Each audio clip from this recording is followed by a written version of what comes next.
Hello everyone, स्वागत है आपका अपने चैनल मिथिलानी टीचर सुप्रिया पे। आज हम आपके लिए एक खास वीडियो लेके आए हैं। आज का वीडियो हमारा सामान्य ज्ञान प्रश्न से रिलेटेड है, यानी कि जीके जीएस का क्वेश्चन है। जैसे कि हम जानते हैं कि एग्जामिनेशन कोई भी हो, किसी भी कंपटीशन का एग्जामिनेशन हो, उसमें जीके जीएस पूछा ही जाता है। तो ये वीडियो आपके लिए बहुत ही इम्पोर्टेंट होने वाला है और इसमें क्या है कि वन लाइनर क्वेश्चन आंसर है। बहुत ही कम टाइम में हम यूनिक से यूनिक क्वेश्चन को देखेंगे। तो चलिए शुरू करते हैं। पहला क्वेश्चन हमारा क्या है, दो अक्षांश रेखाओं की दूरी कितनी होती है। तो देखिए, जो दो अक्षांश रेखाएं होती है ना, उसकी दूरी कितनी होती है, तो आपको याद रखना है 111 किलोमीटर। कितनी होती है? 111 किलोमीटर। तो हमारा जो आंसर होगा वो क्या होगा? 111 किलोमीटर। अब दूसरा क्वेश्चन हमारा है कि 23.5 डिग्री उत्तरी अक्षांश को क्या कहा जाता है, यानी कि 23.5 डिग्री उत्तरी अक्षांश को हम क्या कहते हैं। तो आपको याद रखना है कि इसको हम कहते हैं कर्क रेखा। क्या कहते हैं? कर्क रेखा कहते हैं। तो उत्तरी अक्षांश की देखिए, आपको ये चीजें याद रखनी है। 23.5 डिग्री यहाँ भी है और तीसरा क्वेश्चन में भी 23.5 डिग्री है, लेकिन डिफरेंस क्या है? उत्तरी अक्षांश और दक्षिणी अक्षांश का। तो जब उत्तरी अक्षांश पूछा जाए तो कर्क रेखा होगा। क्या होगा? कर्क रेखा होगा। आपको याद रखना है कर्क रेखा। 23.5 डिग्री उत्तरी अक्षांश को हम क्या कहते हैं? तो कर्क रेखा कहते हैं। लेकिन 23.5 डिग्री दक्षिणी अक्षांश को क्या कहते हैं? तो इसको कहते हैं मकर रेखा। क्या कहते हैं? मकर रेखा कहते हैं। तो इसका जो आंसर होगा वो हमारा क्या होगा? मकर रेखा होगा। मकर रेखा। तो देखिए, उत्तरी हो गया कर्क और दक्षिणी हो गया मकर।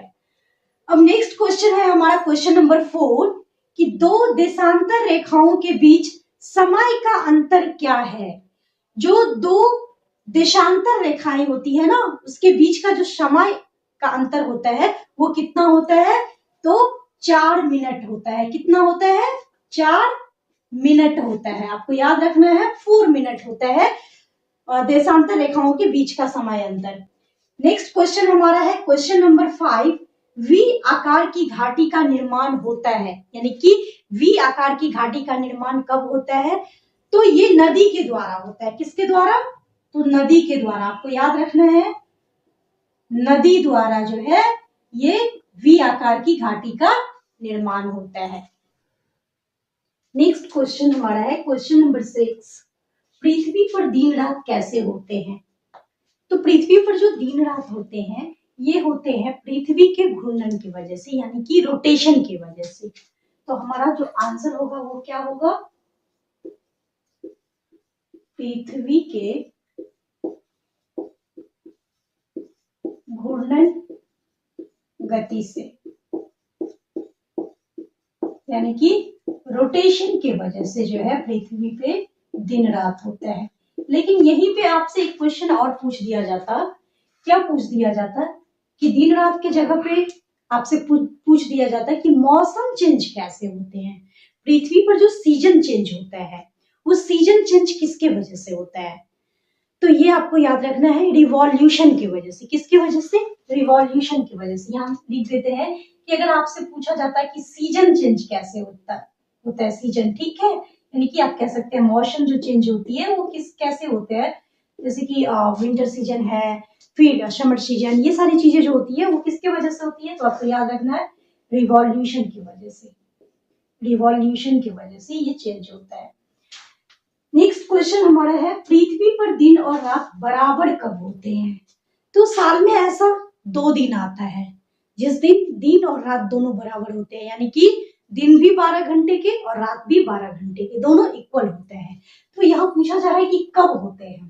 तो आपको याद रखना है कि ये भूमध्य रेखा यानी कि विषुवत रेखा इक्वेटर पर होता है। कब होता है? तो इक्वेटर पे। आंसर हमारा होगा विषुवत रेखा। विषुवत रेखा जिसको हम क्या कहते हैं? भूमध्य रेखा भी कहते हैं, यानी कि हमारा इक्वेटर की बात हो रही है, इक्वेटर पर होता है। और ये कब कब होता है तो आपको याद रखना है, साल में ये 2 दिन होते हैं। कब कब? तो एक है 21 मार्च और दूसरा है 23 सितंबर। 23 सितंबर, इस दोनों दिन जो है दिन और रात इक्वल होता है, 12-12 घंटे का होता है। नेक्स्ट हमारा है क्वेश्चन नंबर 8, पृथ्वी की आंतरिक संरचना किससे बनी हुई है? तो पृथ्वी की, जैसे हम जानते हैं कि जो पृथ्वी का मेनली परत है वो कितना है? 3 है, ऊपरी, मध्य और इनर, यानी कि हम कह सकते हैं कि कोर, मेंटल, क्रस्ट, ये 3 होते हैं। तो पृथ्वी की जो आंतरिक संरचना है वो किससे बनी हुई है? तो ये जो बना हुआ है वो किस किस चीज से बना हुआ है? तो देखिए, सियाल से, सियाल, सीमा एंड सियाल, सीमा, और लास्ट में जो है वो हमारा क्या है? तो देखिए यहाँ पहले हम समझते हैं कि सियाल का क्या होता है। सियाल, सीमा और नीफे, क्या है? सियाल, सीमा और नीफे, ये 3 चीजों से बना होता है। सियाल में एसआई का मतलब होता है यहाँ पे सिलिकॉन, एल का मतलब होता है एल्यूमिनियम, यहाँ फिर एसआई का मतलब सिलिकॉन, एमए का मतलब होता है मैग्नीशियम, और एनआई का मतलब निकेल, और एफई का मतलब आयरन। तो इस सारे चीजें से क्या होती है? पृथ्वी की आंतरिक संरचना बनी हुई है। नेक्स्ट क्वेश्चन देखते हैं कि पृथ्वी की ऊपरी परत किससे बनी हुई है? तो देखिए, अभी हमने आपको बताया कि जो पृथ्वी की परत होती है ना वो कितनी होती है? 3 होती है। सबसे अंदर वाले को हम क्या कहते हैं? कोर कहते हैं, बीच वाले को मेंटल कहते हैं, और सबसे ऊपरी परत जो होती है उसको क्या कहते हैं? तो क्रस्ट कहते हैं। तो यहाँ पे यही चीजें पूछी जा रही है कि पृथ्वी की ऊपरी परत किससे बनी हुई है, यानी कि ये जो हमारा क्रस्ट है ना वो पूछा जा रहा है कि किस चीज से बनी हुई है। तो ये जो बनी हुई है वो है silica, silica and aluminium, aluminium, इससे जो है पृथ्वी की ऊपरी परत बनी हुई है। हमारा क्वेश्चन नंबर 10 कह रहा है कि बेसाल्ट चट्टानों के टूटने पर क्या बनती है? तो बेसाल्ट चट्टान जब टूटता है ना तो काली मिट्टी बनती है। क्या बनती है? काली मिट्टी बनती है, काली मिट्टी बनती है। तो आज हम आपके लिए यही 10 क्वेश्चन का सेट लेके आए थे जीके जीएस का, जो कि हर एक एग्जाम के लिए आपके लिए बहुत इंपॉर्टेंट होने वाला है। तो आगे नेक्स्ट वीडियो में आपको इसी तरह से और भी जीके जीएस का क्वेश्चन मिलता रहेगा। तो इसके लिए आप लोग जुड़े रहिए इसी तरह से मिथिलानी टीचर सुप्रिया यूट्यूब चैनल के साथ।